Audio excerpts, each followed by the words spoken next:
When my best friend lost her apartment, I didn't think twice.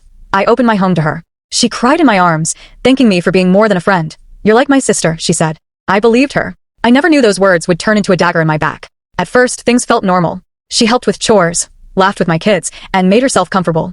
But then, I started noticing the little things. How she lingered in the living room, waiting for my husband to come home. How her nightgown kept getting shorter, tighter, bolder. I tried to silence my instincts. She's my best friend, I told myself. She would never. But women know. We always know. One night, I woke up to an empty bed. My husband wasn't there. I walked through the house quietly, and that's when I heard it. Low whispers, muffled laughter from the guest room. My heart froze. I stood there, trembling, my hand on the door handle, too scared to push it open. The next morning, they both acted normal, smiling at me as if nothing happened. That smile, it broke me more than the truth I already suspected. But the truth came crashing anyway.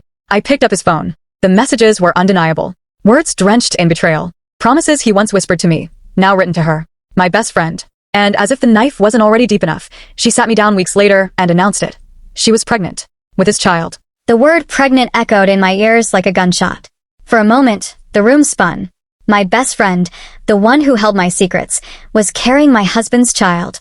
I wanted to scream, to fight, to collapse, but all I could do was stare at them. I turned to him, desperate for him to deny it, to say it wasn't true. But he didn't. He just sat there, silent, with his head down. That silence broke me more than her words. She smiled, yes, she actually smiled and said, "I told you she would find out eventually." I felt my knees weaken, my chest tighten, and tears burned my eyes. Betrayal cut me open from every side, but what destroyed me most was his choice to let her speak while he stayed quiet. After that day, she paraded him around like a trophy. My shame became her pride.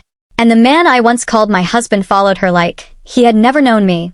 Just when I started learning to breathe again, his message came. For words, I made a mistake.